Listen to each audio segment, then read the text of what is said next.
for takeoff. We are cleared for takeoff. 5, 4, 3, 2, 1.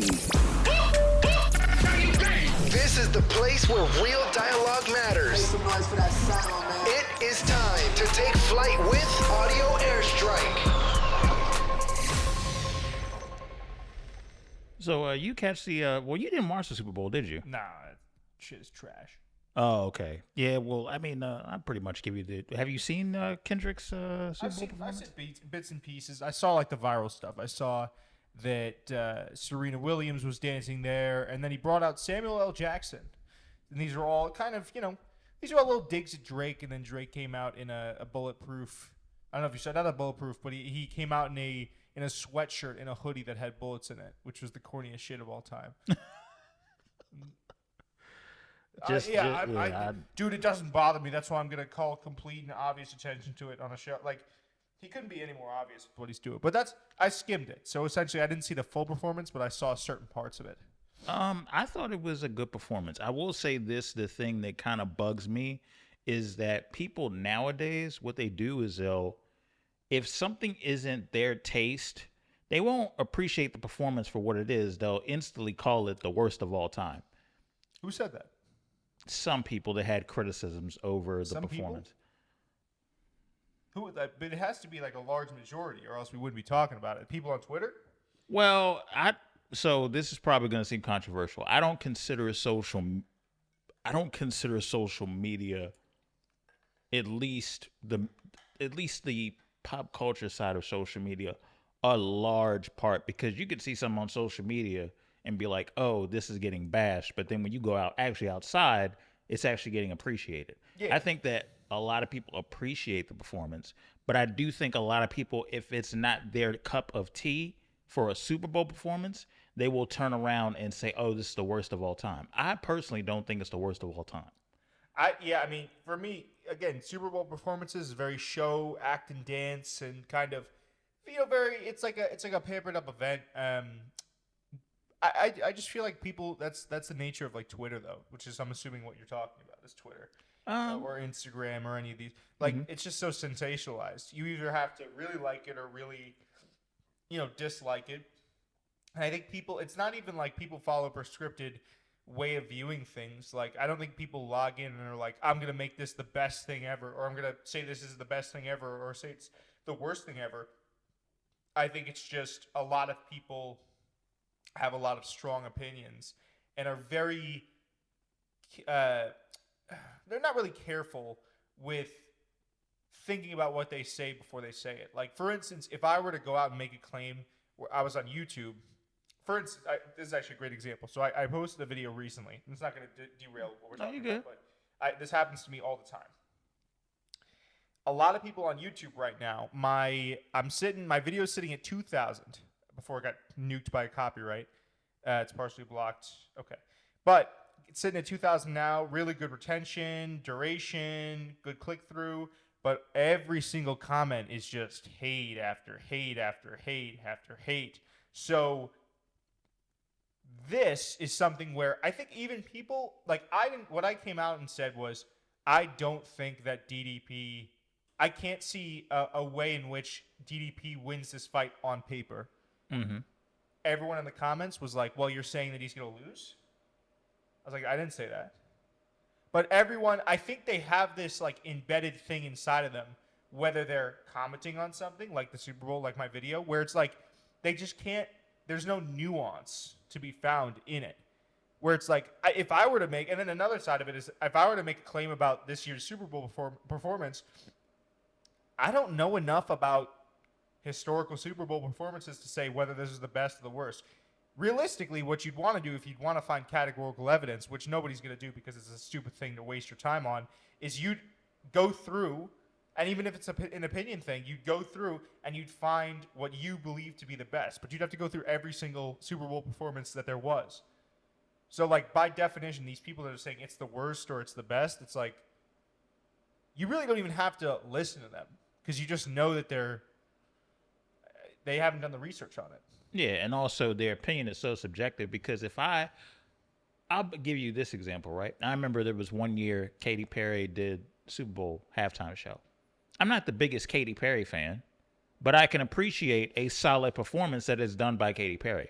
I'm not the biggest Madonna fan, Yeah. but I can appreciate a solid performance, a solid Super Bowl performance done by Madonna. Right. I can separate the actual attempt at a great performance versus my preference or what I like musically. I can separate the two. You have people commenting on this that cannot separate the two. It's one thing if you told me, yo, this was the worst halftime show because they looked ill-prepared, they looked like they didn't know their lines, it looked like they were just rushing through everything. Okay, you have made your point. But you know doggone well that's not what they're going to do, and there's too much money involved for them to give a type of performance like that. So the way I look at it is people are jumping the gun because it's not their preference, or they have been accustomed to seeing Super Bowl performances involving more than one act. This was primarily, outside of SZA, Kendrick pretty much by himself, if you exclude SZA out of it. So the way I look at it, it's not going to be, the past Super Bowl performances I've liked because they've all kind of followed along with what I listen to musically. But I've turned around and there have been people on that Super Bowl stage that I really don't listen to. I've been like, yeah, it's a solid performance. A lot of the knee-jerk reactions that I see are like so misplaced and so like crazy. It's kind of like, well, what are we doing here? Yeah, well, it's another thing too to say that it was bad. I'm a big proponent. Like, you could say whatever you want, but you got to come with facts and evidence, right? And yeah, again, if you get it wrong, like there's stuff. Someone pointed it out in the comment section of my video that I made. I said that Rob got choked out instead of tapped out. Now, I knew he got tapped out. I just said it wrong in the video. And so, yeah, it's like, all right, cool. I said that wrong. You could be wrong in your analysis, right? Like, I could have said that DDP's strength of schedule wasn't as good. And then it turns out that, oh, actually, at looking at it, yeah, he's faced 3 former world champions that I didn't know about. But I guess also a different layer to it is like, I'd like people to try to do the research or come correct, right? Do the best faith job that they can in really backing up their claims. Doesn't matter if you're necessarily wrong, right? Like, you obviously don't want to just get wrong information. Like, if I said Kendrick Lamar is the worst Super Bowl performance of all time, and that's only because Drake got to it before he did, then you'd be like, well, what the fuck are you talking about? Drake never performed at the Super Bowl. Mm-hmm. Then I'd be like, okay, yeah, fair enough. But that would be something where I just didn't do the research. If I said, hey, listen, like, I felt da-da-da, it's one thing to say all that. And I think it's one thing even to say that, yeah, it's bad. Like, you can make a more concrete argument for that versus weighing them amongst the best of all time. Like, yeah, maybe I could see an argument in which someone says, I don't feel this way, but like, I would be willing to hear someone out when they said, oh yeah, did he play mostly stuff from the diss battle? Like He played mostly stuff from his most recent album instead of the catalog that we know him for. So his most recent album, and then maybe like two diss records. So Euphoria and of course Not Like Us. So someone, I guess, could make then, there's a better way of saying it. Someone could make the argument that, yeah, it's a little bit tacky that he replayed the Euphoria record and then the other diss record instead of just, I don't know, maybe creating a special song for the set or something like that. Yeah, you could make that argument because it's like maybe if you went out in a way, I'm sure it's happened where an artist has created a special type of performance or a special type of song for the Super Bowl. You could say, oh look, Maroon 5 did this. Oh look, blah blah blah. This did so and so did this. And Kendrick's out here, he's just recycling old songs because they banged. There is like, but to say that, yeah, this is like the worst of all time or the best of all time, like either way, it's just a pointless, nebulous point that we would, if you argue with people about that on Twitter, not saying you are, but you could just go back and forth in circles for days. Yeah, most people will be able to name 3 Super Bowl performances. I can. Kendrick, Maroon 5, Katy Perry. Did Taylor Swift perform at one? She hasn't, but it won't surprise me. At one point, down the line, they probably will ask her. So, like shit like that. I can only really name 3 performances off the top of my head, and I know there was Dr. Dre and Snoop Dogg, right, at one of them? Mm-hmm. Yeah, that was a couple years ago. So it's like, yeah, people. It's no surprise that people on social media talk without any founding evidence, but that's across the board.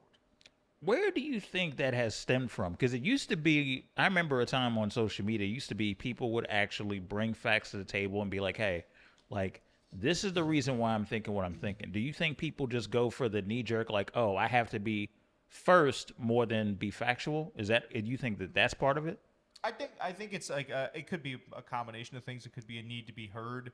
It could be wanting to be first on something. It could be wanting to do rage bait where you know that you're right. Like some guys will just say that, and I've been accused a lot of that on YouTube, rage baiting, right? Where I'll say, and in the titles I say, there's no way that DDP wins this, right? Question mark. But all the diehard DDP fans will see is there's no way DDP wins this. They don't see the last part where it's more of a question, and that's what the video's about. But that's like a form of rage bait. Some guys will do it where it's like they'll be on Twitter and they'll just say something factually wrong. So it could be engagement. It could be a wanting to be heard thing. I think some people just genuinely want to be, like some people just like debating. I think there is people like this always. Like the internet just gives everyone a platform now, which is cool in its own regard. And then it's also just not cool in some certain aspects. But that's kind of what we're seeing now is like so many people that every single guy that's like, I have a girlfriend, but she goes to a school in Canada, you wouldn't know her. Like Twitter gives the perfect space for guys like that, or like guys where you'll be talking about sports and it's clear that the guy never watches any sports, but it'll be like, yeah, I mean, it's clear. Like we had one time we were watching the Super Bowl. It was the Chiefs and no, it wasn't this year. It couldn't have been this year, so I didn't watch it. No. It was the Chiefs and someone. Might have been 49ers a couple years ago. I think it was. That was when I was in college, maybe. And, this guy always, like, if you talk about basketball, you talk about football, soccer, whatever it is, like, oh, I know that guy. Yeah, they're doing well this year. It's like, no, they're at the bottom of the league, actually. He swears he knows somebody. Yeah, and then he's like, he literally said, he's like, looks like these teams are playing to win. And it was the Super Bowl. I was like, bro, come on. But, like, guys like that, like, they have eternal access to attention now. And that's what you're seeing. But it's not everyone. I don't think it's like the large majority of people. I think it's like a small subsection of losers that, this is the best thing of all time. It's like, why do you even care enough to talk about whether it was the best thing of all time? Yeah, and that's another thing I'm not liking is because now people are, I don't like recency bias. Like every time there's an argument and I hear recency bias where it's like they're quick to call the most recent thing the biggest and the latest and greatest of all time. And I'm like, you are literally saying that trapped in the moment, trapped in euphoria of everything. And you are calling this the greatest of all time. Like let's let the moment breathe before we just start labeling stuff the greatest of all time. Well, some of it's just Kendrick dick suck. Some people are just really big fans of Kendrick. And they just want to like knight their glorious king with, he did it back to back. You know what I'm saying? Don't do it to him again, Kendrick. Now I like Kendrick way more than I like Drake, but like, it's the same thing with Drake fans. Like, there's people that looked at Drake coming out in that hoodie and were like, dude, that's tough, bro. That's sick, bro. Look at it, dude. He's not even phased. It's like, yeah. I will say this about that particular incident. It'd be best if he just came out in a regular black hoodie with none of that stuff on. It just looks. I've always said this. If you are going to come back after getting, I guess, roasted or something like that, or just pretty much violated, filleted, the best course of action is to keep on doing what you're doing and not even pay attention to that. That is probably going to minimize that situation. You turning around and doing the antics that you're doing is just making the moment even bigger. Your reaction. You ever have somebody in school? It's kind of like, let's say we in school, right? I keep saying this one thing that I know will tick you off, and I keep on doing it, And it's not because it's one of those things where I'm not necessarily doing it just to annoy you. I'm doing it for the reaction I know I'm going to get. So I know if I say these couple things, oh, Jake is this, Jake is that, Jake is that, you are going to go off in a funny comedic way. Why? Because I know I can get a reaction out of you. Versus if you had just ignored me and not paid attention and just kept on doing what you're doing, it takes away this being a moment. Yeah. You know what I mean? But hey, man, these are grown men. They're gonna react how they're gonna react. They're not gonna listen to a podcaster like me. Grown men reacting like, dude, you seen you Kendrick? Bro, it's crazy. Like, dude, come on, bro. It's so stupid. It's okay to be a fan, but there you gotta be, especially if you're older, you gotta be a little bit mature about it. I think you have to be. And I think you can't just, like, your life can't be that. Oh, Because that's really what it is. Like, I'm not going out. Well, to be fair, I've posted my opinion on MMA stuff, but I'm very hesitant to call something. I'm very hesitant to give ultimatums or deal in absolutes because it just never ends up well.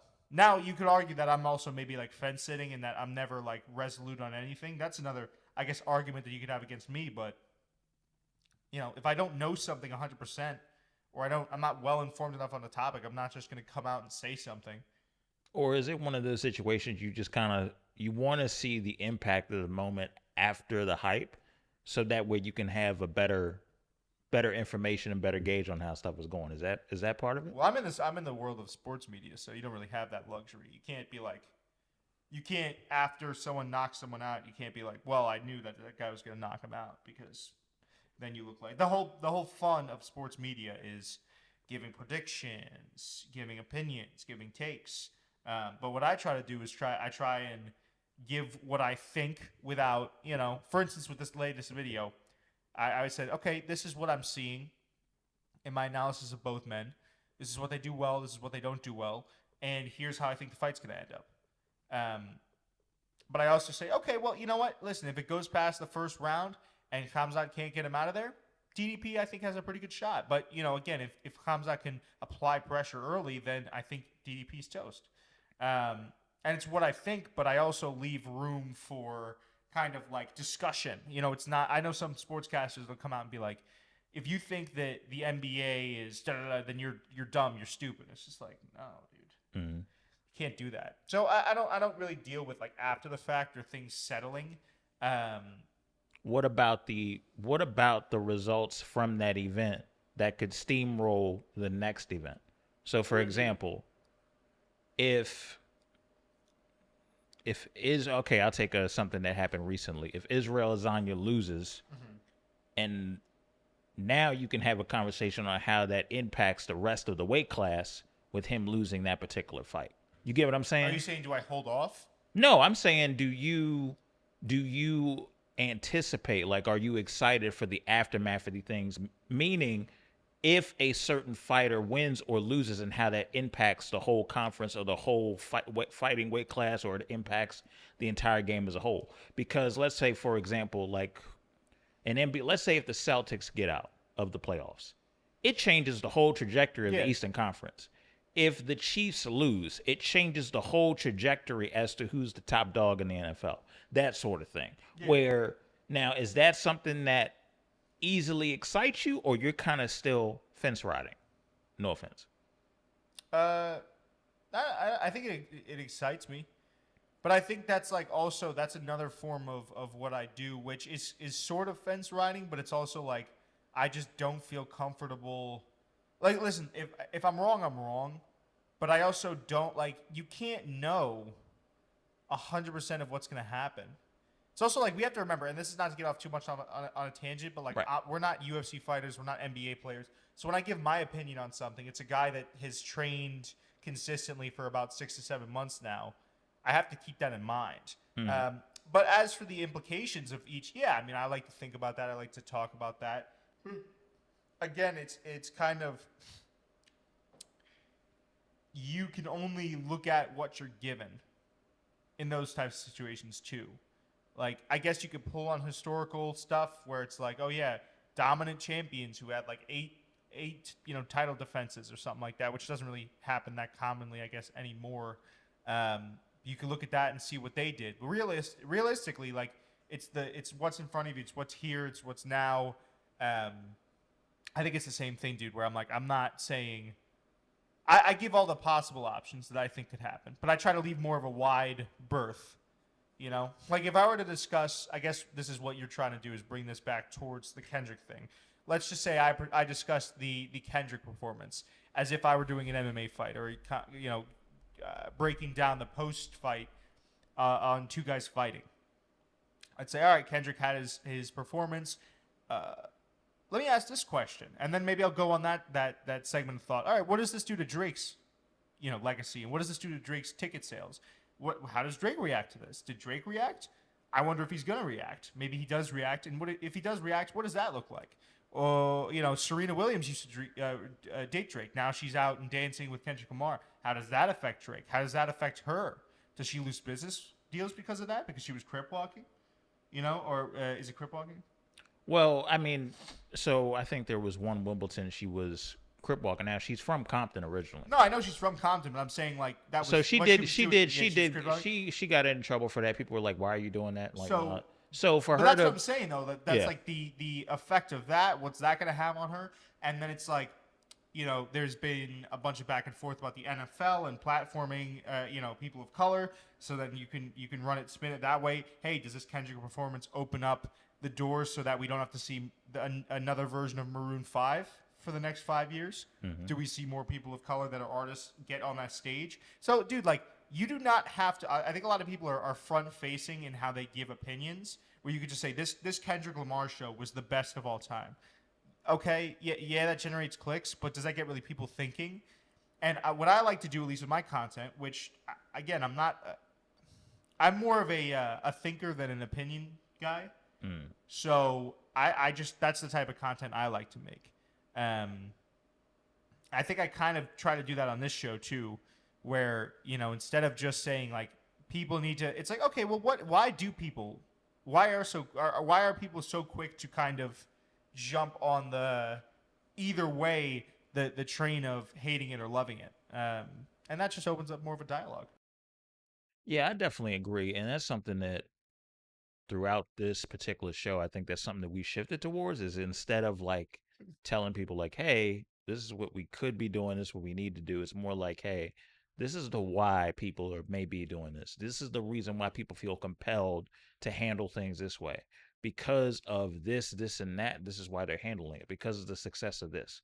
So I think in a nutshell, when we look at this particular incident where you got someone who has gotten to the point they have gotten the opportunity to be on a Super Bowl stage, and of course, if we are dealing with a mass amount of people who may not be used to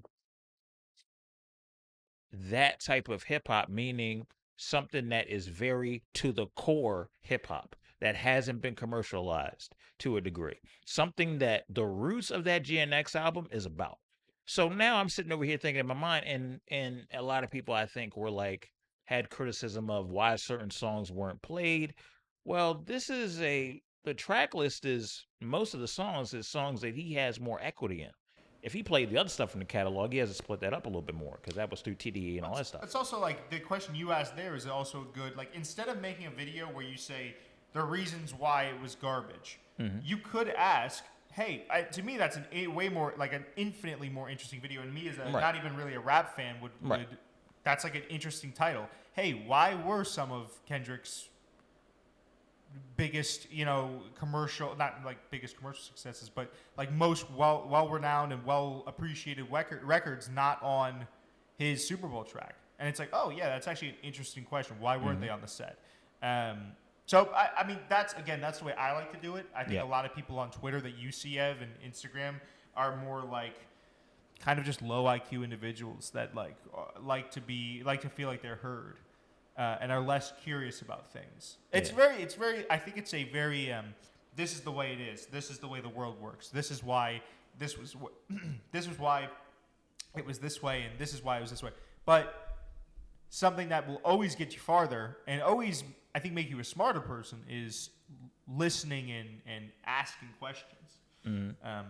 And I think the caveat to that, to get to that point, is I think at a certain point, you have to realize that the world does not revolve around just your worldview. I think a lot of people make the mistake of doing that.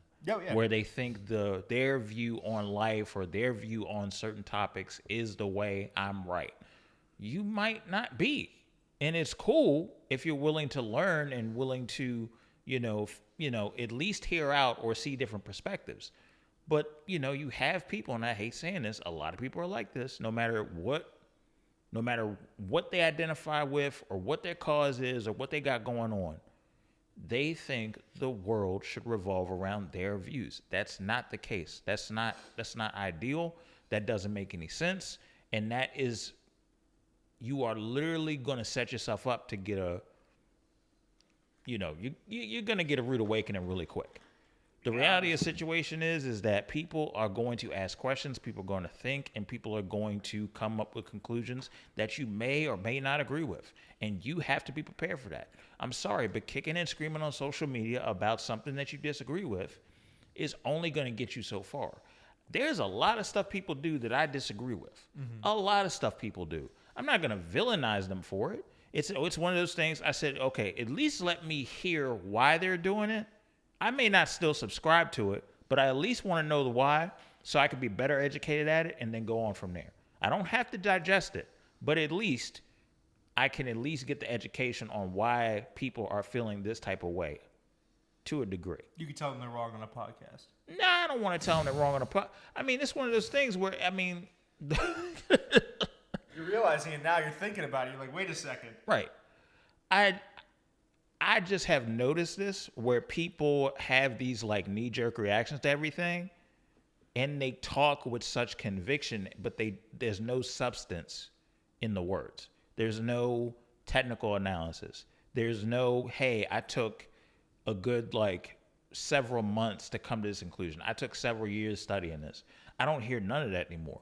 What I hear is I have this thought, and you need to accept my thought, or I'm going to kick and scream and yell at you, or try to ostracize you because you don't agree with my opinion. It's selfish. Right. Yeah. I mean, that's people like that. You know what I mean? And I'm encouraging people to just open their mind up a little bit more and, kind of digest the fact that, hey, when you're in this world, not everybody's going to understand or adhere to every belief that you have.